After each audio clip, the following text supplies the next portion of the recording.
Audiobook do livro Há 2000 anos. Do Espírito Emmanuel. Segunda parte. Capítulo 3. Planos da Treva. Depois das solenidades do casamento de Plínio, contrariamente ao que se podia esperar, o liberto judeu não regressou a Massília, pretextando numerosos negócios que o retinham na capital do império. Instalado no palacete dos Severus, para onde haviam transferido os jovens nobentes, junto de Calpurnia, Saul teve oportunidades numerosas de se avistar, muitas vezes, com o senador Públio Lentulus, mantendo ambos várias palestras acerca da Judéia e das suas regiões mais importantes. Intrigado com aquele olhar ardente e aqueles traços fisionômicos, que lhe não eram totalmente estranhos, e lembrando-se perfeitamente daquele pai que o procurara ansioso e aflito, em Jerusalém, acompanhamos o senador em uma de suas palestras íntimas com um interessante desconhecido, na qual o abordou com esta pergunta inesperada. Senhor Saul, já que possuís esse nome e sois filho das cercanias de Jerusalém, vosso pai, porventura, não se chamaria André de Gioras? O liberto mordeu os lábios, diante daquele ataque direto ao assunto mais delicado da sua existência, respondendo dissimuladamente. Não, senador. Meu pai não tem esse nome. Ao tempo em que fui escravizado por mãos impiedosas e cruéis, porquanto eu não era senão uma criança mal educada e irresponsável, acentuou com profunda ironia, meu pai era um agricultor miserável que não possuía outra coisa além dos seus braços para o trabalho de cada dia.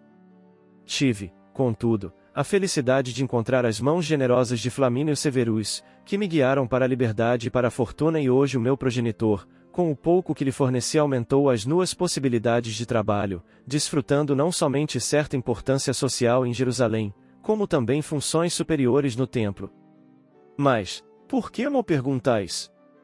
O senador franziu o sobrolho, em face de tanta desenvoltura na resposta, mas, sentindo-se aliviado, pelo lhe parecer que não se tratava, de fato, do Saul de suas penosas lembranças, respondeu com mais desafogo de consciência. É que eu conheci, ligeiramente, um agricultor israelita, por nome André de Gioras, cujos traços fisionômicos não eram muito diversos dos vossos. E a conversação seguiu o ritmo normal das conversações sem importância nos ambientes de convencionalismo da vida social. Saul, entretanto, deixava transparecer um fulgor estranho no olhar, como quem se encontrava extremamente satisfeito com o destino, à espera de um ensejo para executar seus tenebrosos planos de vingança. Um móvel oculto e inconfessável o retinha em Roma, quando numerosas operações comerciais requeriam sua presença em Massília, onde seu nome se radicara a grandes interesses de ordem financeira e material.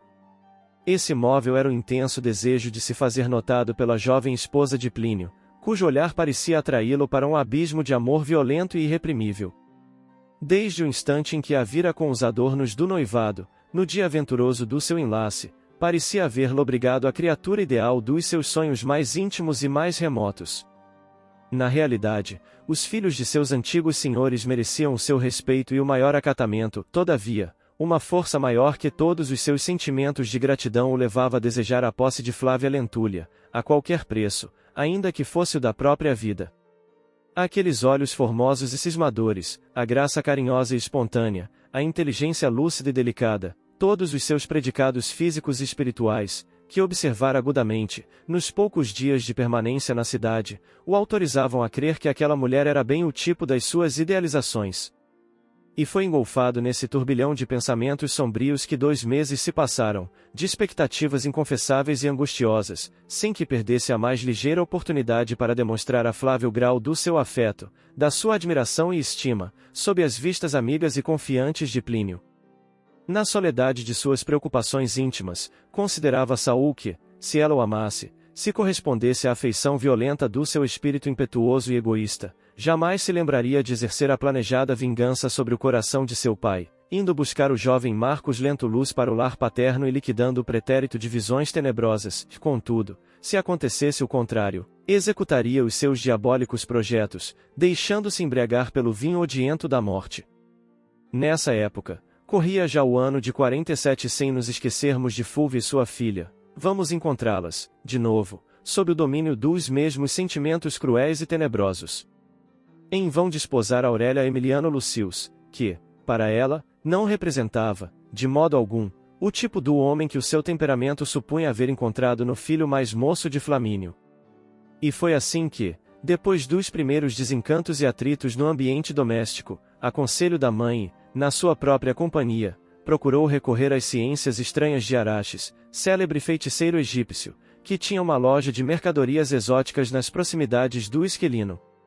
Araxes, cujo comércio bizarro todos conheciam como fonte inesgotável de filtros milagrosos do amor, da enfermidade e da morte, era um iniciado do Antigo Egito, desviado, porém, da missão sacrossanta da caridade e da paz, na sua violenta paixão pelo dinheiro da numerosa clientela romana, então em pletora de vícios clamorosos na dissolução dos mais belos costumes do sagrado instituto da família.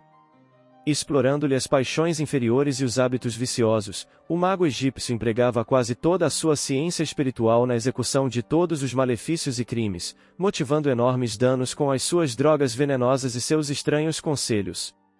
Procurado, discretamente, por Fúlvia e a filha, inteirou-se dos fins da visita, e ali mesmo, entre grandes retortas e pacotes de plantas e substâncias diversas, mergulhou a cabeça nas mãos, como se o seu espírito estivesse devassando os menores segredos do mundo invisível, ante uma trípode de outros apetrechos de ciências ocultas, com que ele, psicólogo profundo, buscava impressionar o espírito impressionável dos consulentes numerosos que o procuravam para a solução dos problemas difíceis da vida. Ao cabo de longos minutos de concentração e com os olhos a brilhar estranhamente, o mago egípcio dirigiu-se a Aurélia, afirmando-lhe em palavras impressionantes: Senhora, vejo à minha frente dolorosos quadros da sua vida espiritual, no passado longínquo. Vejo Delfos, com os dias gloriosos do seu oráculo e contemplo a sua personalidade, buscando seduzir um homem que lhe não pertencia. Esse homem é o mesmo da atualidade. As mesmas almas perambulam agora em outros corpos e a senhora deve pensar na realidade dos dias que se passam, conformando-se com a nítida separação das linhas do destino. Aurélia ouvia, entre surpresa e assombrada, enquanto a alma arguta de sua mãe acompanhava a palestra, tocada de uma impressão indefinível. Que me dizeis? Replicou a jovem senhora, no auge da sua sensibilidade ferida. Outras vidas? Um homem que não me pertencia? Que vem a ser tudo isso? Sim, nosso espírito, neste mundo, redarguiu o feiticeiro com imperturbável serenidade, tem uma longa série de existências, que enriquece o nosso intime com o máximo de conhecimento sobre os deveres que nos competem na vida. A senhora já viveu em Atenas e em Delfos, numa grande etapa de profundas reflexões em matéria de amor e, sentindo-se hoje próxima do objeto de suas ardentes e pecaminosas paixões de outrora, julga-se com as mesmas possibilidades de satisfazer seus desejos violentos e rudes. Por aqui, hão passado inúmeras criaturas. A muitas aconselhei perseverança nos propósitos, por vezes injustificáveis e inferiores, mas, para o seu caso, há uma voz que fala mais alto à minha consciência. Se a sua reflexão for ao ponto de provocar esse homem, em consciência honesto até agora, é possível que o seu coração também inquieto venha a corresponder aos seus caprichos, mas busque não se entregar ao desvario dessa provocação, porque o destino reuniu, agora, a alma gêmea da sua e um caminho áspero de provações amargas os espera no futuro para a consolidação da sua confiança mútua, da sua afeição e da sua grandeza espiritual. Não se interponha no caminho dessa mulher considerada pelo seu espírito como poderosa rival. Interpor-se entre ela e o esposo seria agravar a senhora as suas próprias penas, porque a verdade é que o seu coração não se encontra preparado para as grandes renúncias santificantes, e aquilo que supõe ser um profundo e sublimado amor, nada mais é que um capricho prejudicial do seu coração de mulher voluntariosa e pouco disposta a sacrificar-se pelo carinho de um companheiro amoroso e leal, mas, sim a multiplicar os amantes pelo número de suas vontades artificiais. Aurélia estava lívida, ouvindo essas palavras, que considerava atrevidas e injuriosas. Desejava defender-se, mas uma força poderosa parecia comprimir-lhe a garganta, anulando-lhe o esforço das cordas vocais. Fúlvia, porém, tomada de rancor pelas expressões insultuosas daquele homem, tomou a defesa da filha, arguindo com energia. Araxes, feiticeiro impudico, que queres dizer com estas palavras? Insulta-nos. Poderemos fazer cair sobre a tua cabeça o peso da justiça do império, conduzindo-te ao cárcere e revelando à sociedade os teus sinistros segredos. E porventura não os tereis também, nobre senhora?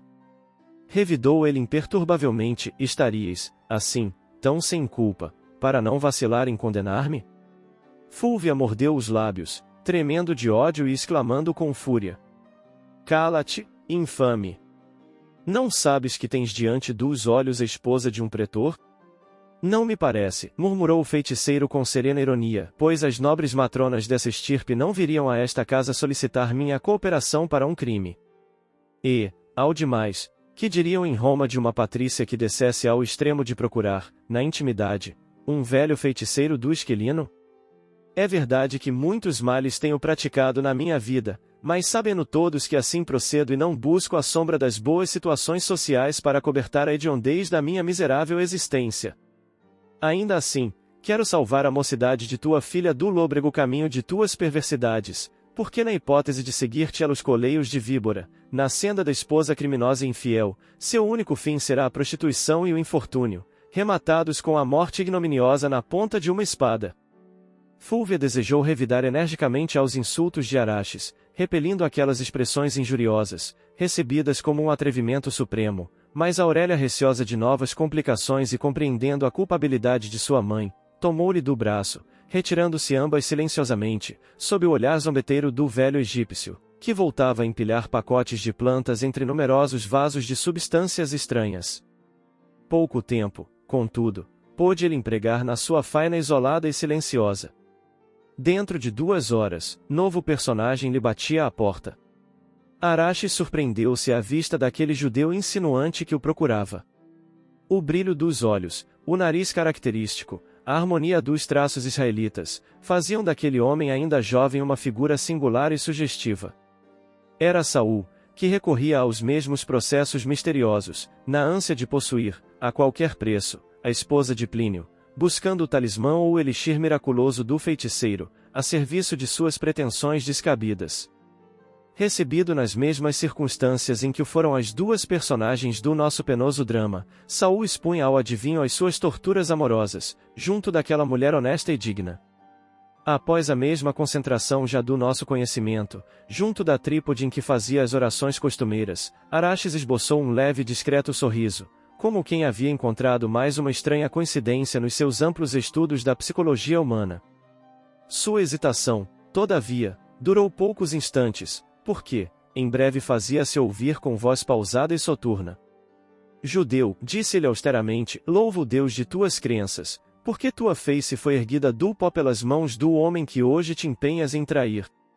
Mandam as leis severas da tua pátria que não venhas a desejar, nem mesmo por pensamentos, a mulher do teu próximo e muito menos a companheira devotada e fiel de um dos teus maiores benfeitores. Dá um passo atrás no teu triste e mal-aventurado caminho. Houve tempo em que o teu espírito viveu no corpo de um sacerdote de Apolo, no templo glorioso de Delfos. Perseguiste uma jovem mulher dos mistérios sagrados, conduzindo-a à miséria e à morte, com os teus desvarios nefandos e dolorosos. Não ouses, agora, arrancá-la dos braços destinados ao seu amparo e proteção, à face deste mundo. Não te intrometas no destino de 2 criaturas que as forças do céu talharam uma para a outra. O moço judeu, todavia, apesar de impressionado com aquela exortação incisiva, não seguiu a orientação violenta das 2 mulheres que o precederam na misteriosa visita.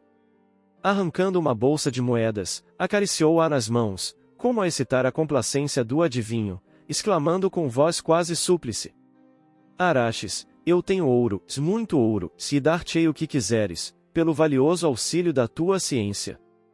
Pelo amor de teus deuses, consegue-me a simpatia dessa mulher e te recompensarei generosamente a preciosidade dos esforços despendidos. Os olhos do mago egípcio faiscaram ao clarão da um sentimento estranho, contemplando a bolsa em forma do cornucópia, reluzente de ouro, como se a desejasse intensamente, murmurando com mais delicadeza: Meu amigo, essa mulher não é cobiçada tão somente por ti, suponho que deverias contribuir para que ela não se afastasse da companhia do esposo. Mas, existe, então, ainda outro homem? Sim, revelara-me os signos do destino que essa criatura é também desejada pelo irmão do marido. Saul fez um gesto de enfado, como quem se sentiu amargamente atormentado pelos mais acerbos ciúme. exclamando em voz baixa: Ah! Sim, agora entendo melhor a viagem precipitada de Agripa, em busca de Avênio. E, elevando a voz como quem estivesse jogando a derradeira cartada da sua ambição, falou com ansiedade: Araxes, peço-te ainda uma vez. Faze tudo. Pagar-te-ei regiamente. A fronte do mago curvou-se de novo, numa atitude de profunda meditação, como se o espírito buscasse, no invisível, alguma força tenebrosa, propícia aos seus sinistros desígnios. Ao cabo de alguns minutos, tornou a dizer em tom benevolente e amigo: Parece que haverá uma oportunidade para a sua afeição, daqui a algum tempo. O moço judeu ouvia-o com angustiosa expectativa, enquanto as afirmações continuavam. Dizem os signos do destino que os dois cônjuges, para a consolidação de sua profunda afeição, de sua confiança recíproca e progresso espiritual, estão destinados a dolorosas provas daqui a alguns anos. Dar-se-á alguma coisa que os separará dentro do próprio lar, sem que eu possa precisar o que seja. Sei, tão somente, que cumpre a ambos um grande período de ascetismo e dolorosa abnegação, no Instituto Sagrado da Família. Nessa ocasião, talvez, quem sabe, poderá o meu amigo tentar essa afeição ardentemente cobiçada. Dar-se-á, então, alguma coisa? Pergunta Saul curioso e aflito, nas suas perquisições do assunto transcendente, mas que poderá acontecer que os separe no ambiente doméstico? Eu próprio não saberia dizê-lo. E cada qual será obrigado a um ascetismo fiel e a uma dedicação inquebrantável. Manda o determinismo do destino que assim seja, mas não, só o esposo, como a companheira, podem interferir nessas provas contraindo um novo débito moral, ou resgatando o passado doloroso com o preciso valor moral nos sofrimentos, empregando, no determinismo das provações purificadoras, sua boa ou má vontade. Saiba que as tendências humanas são mais fortes para o mal, tornando-se possível que as suas pretensões sejam satisfeitas nessa época. E quanto tempo deverei esperar para que isso aconteça? Perguntou o liberto fundamente preocupado. Alguns anos. E será inútil tentar qualquer esforço, antes disso? Perfeitamente inútil. Sei que o nobre cliente tem numerosos interesses numa cidade distante e é justo que neste intervalo, cuide dos seus negócios materiais. Saul fixou detidamente aquele homem que parecia conhecer os mais recônditos segredos da sua vida, passando as suas observações pelo crivo da consciência. Deu-lhe a bolsa recheada, agradecendo a atenção e prometendo voltar em tempo oportuno. Daí a alguns dias, o moço judeu, nas vésperas da despedida, aproveitando alguns minutos de pura e simples intimidade com a jovem Flávia, dirigia-lhe a palavra nestes termos: Nobre senhora, começou em voz quase tímida, mas com o mesmo clarão estranho de sentimentos inferiores a lhe irradiar dos olhos. Ignoro a razão do fato íntimo que vos vou revelar, mas a realidade é que vou partir para Massília, guardando a vossa imagem no mais recôndito escaninho do meu pensamento. Senhor, disse-lhe Flávia Lentulha, corando, acabrunhada, devo viver tão só no pensamento daquele com quem os deuses iluminaram o meu destino. Nobre Flávia, revidou o judeu arguto, percebendo que o golpe era prematuro e inoportuno, minha admiração não se prende a qualquer sentimento menos digno. Para mim, sois duplamente respeitável, não somente pela vossa alta condição de patrícia, como também pela circunstância de serdes a companheira de um dos maiores benfeitores de minha vida. Ficai tranquila quanto às minhas palavras, porque em meu coração só existe o mais leal interesse pela vossa felicidade pessoal, junto do digno esposo que escolhestes. Sinto por vós o que um escravo deve sentir por uma benfeitora de sua existência, já que, na minha triste condição de liberto, não posso apresentar-me à vossa generosidade com as credenciais de um irmão que muito vos venera e estima. Está bem, senhor Saul, disse a jovem Maia aliviada, meu marido vos considera como a um irmão muito caro e eu me honro de associar-me aos seus sentimentos. Muito vos agradeço, exclamou Saul fingidamente, e já que me entendeis tão bem o pensamento fraterno, é com o interesse de um irmão que me dirijo à vossa alma generosa para prevenir-vos de um perigo. Um perigo? Perguntou Flávia aflita. Sim. Falo-vos confidencialmente, solicitando que guardeis o máximo segredo desta confidência fraternal. E, Enquanto a jovem escutava com a maior atenção, Saul continuou com as suas pérfidas insinuações. Sabeis que Plínio foi quase noivo da filha do pretor Salvio Lentulus, vosso tio, hoje casada com Emiliano Lucius? Sim, replicou a pobre senhora, de alma oprimida. Pois devo avisar, como irmão, que vossa prima Aurélia, a despeito dos seus austeros compromissos matrimoniais, não renunciou ao homem de suas antigas preferências. Hoje fui cientificado, por um amigo, que ela tem recorrido a diversos feiticeiros de Roma, com o fim de reaver o seu afeto de outrora, a qualquer preço. Ouvindo essas pérfidas palavras, Flávia Lentúlia experimentou o primeiro espinho da sua vida conjugal, sentindo-se intimamente torturada pelo mais acerbo ciúme. Plínio resumia todo o seu idealismo e toda a sua felicidade de mulher jovem. Depositara no seu coração todos os sonhos femininos, todas as suas melhores e mais florentes esperanças. Assaltada pela primeira contrariedade da sua vida social, na grande cidade de seus pais, sentia, naquele instante, a sede devoradora de um esclarecimento amigo, de uma palavra carinhosa que viesse restabelecer o equilíbrio do coração agora turbado pelos primeiros dissabores. Faltava-lhe alguma coisa que pudesse completar as nobres qualidades de seu coração de mulher, alguma coisa que devia ser a ausência forçada da atuação materna na sua educação, porque Públio Lentulus, na sua cegueira espiritual, lhe moldara o caráter no orgulho da estirpe, nas tradições vaidosas dos antepassados, sem desenvolver as suas qualidades de ponderação, que a influência de Lívia criaria, certo, para notáveis florações do sentimento. A jovem Patrícia experimentou o coração despedaçado por um ciúme quase feroz, mas, compreendendo os deveres que lhe competiam, em tais conjunturas, recobrou a precisa energia moral para reagir naquele primeiro embate de provas, respondendo ao moço judeu e fazendo o possível por afetar o máximo de severa e tranquila nobreza. Agradeço, penhorada, o interesse de vossa comunicação, todavia, nada me autoriza a suspeitar da consciência retilínea de meu esposo, mesmo porque Plínio resume todos os meus ideais de esposa e de mulher. Senhora, revidou o judeu, mordendo os lábios, o espírito feminino, na sua fertilidade de imaginação, alheio à vida prática, pode enganar-se muitas vezes, pelas aparências. Folgo de ouvir-vos e louve a vossa ilimitada confiança, porém, quero fiqueis convencida de que, a qualquer tempo, encontrareis em mim um sincero defensor da vossa felicidade e das vossas virtudes. Isso dizendo, Saul de Gioras apresentou atenciosas despedidas, deixando a pobre moça com as suas impressões de surpresa e amargura. Os primeiros infortúnios haviam atingido a vida conjugal de Flávia Lentúlia, sem que ela soubesse conjurar o perigo que ameaçava a sua ventura para sempre. Nessa noite, Plínio Severus não encontrou em casa a criatura mimosa e adorável da sua dedicação e do seu amor profundo.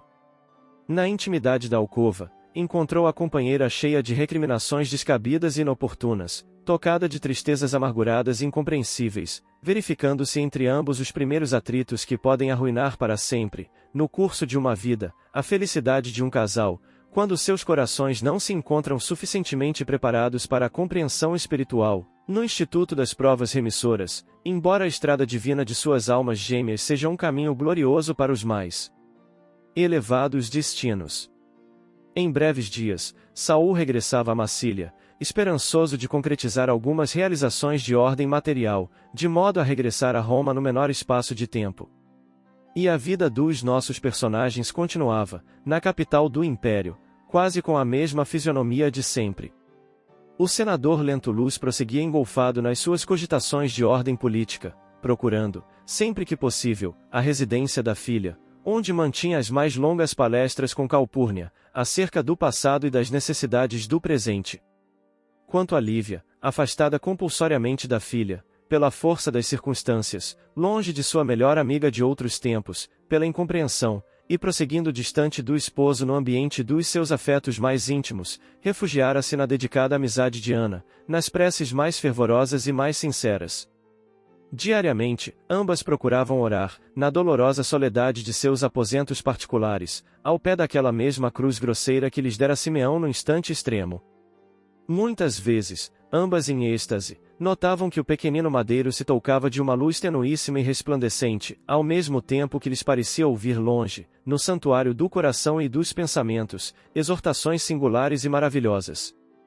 figurava-se-lhes que a voz branda e amiga do apóstolo da Samaria voltava do reino de Jesus para ensinar-lhes a fé, o cumprimento do dever de caridade fraterna, a resignação e a piedade. Ambas choravam, então, como se nas suas almas sensíveis e carinhosas vibrassem as harmonias de um divino prelúdio da vida celeste. Nessa época, instruída por alguns cristãos mais humildes, Ana cientificou a senhora das reuniões nas catacumbas. Somente ali podiam reunir-se os adeptos do cristianismo nascente, porquanto, desde os seus primeiros eventos na sociedade romana, foram as suas ideias consideradas subversivas e perversoras. O império fundado com Augusto, que significou a maior expressão de um Estado forte em todas as épocas do mundo, depois das conquistas democráticas da República, não tolerava nenhum agrupamento partidário, em matéria de doutrinas sociais e políticas. Verificava-se em Roma o mesmo que hoje com as nações modernas, a oscilarem entre as mais variadas formas governamentais, ao longo do eixo dos extremismos e dentro da ignorância do homem, que temem não compreender que a reforma das instituições tem de começar no íntimo das criaturas. As únicas associações toleradas eram, então, as cooperativas funerárias, em vista de seus programas de piedade e proteção aos que já não podiam perturbar os poderes temporais de César. Perseguidos pelas leis, que lhes não toleravam as ideias renovadoras, encarados com aversão pelas forças poderosas das tradições antigas, os adeptos de Jesus não ignoravam a sua futura posição de angústia e sofrimento. Alguns éditos mais rigorosos os compeliam a ocultar a manifestação de crença, embora o governo de Cláudio procurasse, sempre, o máximo de ordem e equilíbrio, sem grandes excessos na execução dos seus desígnios. Alguns companheiros mais esclarecidos na fé advogavam publicamente as suas teses, em epístolas ao sabor da época, mas, muito antes dos crimes tenebrosos de Domício Nero, a atmosfera dos cristãos primitivos já era de aflição, angústia e trabalhos penosos. Desse modo, as reuniões das catacumbas efetuavam-se periodicamente, nada obstante o seu caráter absolutamente secreto. Grande número de apóstolos da Ásia Menor passavam em Roma, trazendo aos irmãos da grande cidade as prédicas mais edificantes e consoladoras. Ali, no silêncio dos grandes maciços de pedra, em cavernas desprezadas pelo tempo, ouviam-se vozes profundas e edificantes, que comentavam o Evangelho do Senhor ou encareciam as sublimidades do seu reino, acima de todos os precários poderes da perversidade humana. Tochas brilhantes iluminavam esses desvãos subterrâneos, que as eras protegiam, dando às suas portas empedradas uma impressão de angústia, desolação e supremo abandono. Sempre que um peregrino mais dedicado aportava à cidade, havia um aviso comum a todos os conversos. O sinal da cruz, feito de qualquer forma, era a senha silenciosa entre os irmãos de crença, e feito desse ou daquele modo especial, significava um aviso, cujo sentido era imediatamente compreendido. Através dessas comunicações incessantes, Ana conhecia todo o movimento das catacumbas, colocando Sua Senhora a par de todos os fatos que se desenrolavam em Roma, acerca da redentora doutrina do crucificado. Assim que, quando se anunciava a chegada de algum apóstolo da Galiléia ou das regiões que lhe são fronteiriças, Lívia fazia questão de comparecer, fazendo-N acompanhar pela serva desvelada e fiel, atravessando caminhos a pé, embora trajasse agora sua indumentária patrícia, de conformidade com a autorização do marido, para professar livremente as suas crenças. Ela estava ciente de que, perante a sociedade, sua atitude representava um grave perigo, mas o sacrifício de Simeão fora um marco de luz assinalando os seus destinos na terra. Adquirir a coragem, serenidade, resignação e conhecimento de si mesma, para nunca tergiversar em detrimento da sua fé ardente e pura. Se as suas antigas relações de amizade, em Roma, atribuíam as suas modificações interiores à demência, se o marido não a compreendia e Calpurnia e o filho cavavam, ainda mais, o grande abismo que Públio havia aberto entre ela e a filha, possuía o seu espírito, na crença, um caminho divino para fugir de todas as terrenas amarguras, sentindo que o divino mestre de Nazaré lhe dulcificava as úlceras da alma, compadecendo-se do seu coração retalhado de amarguras.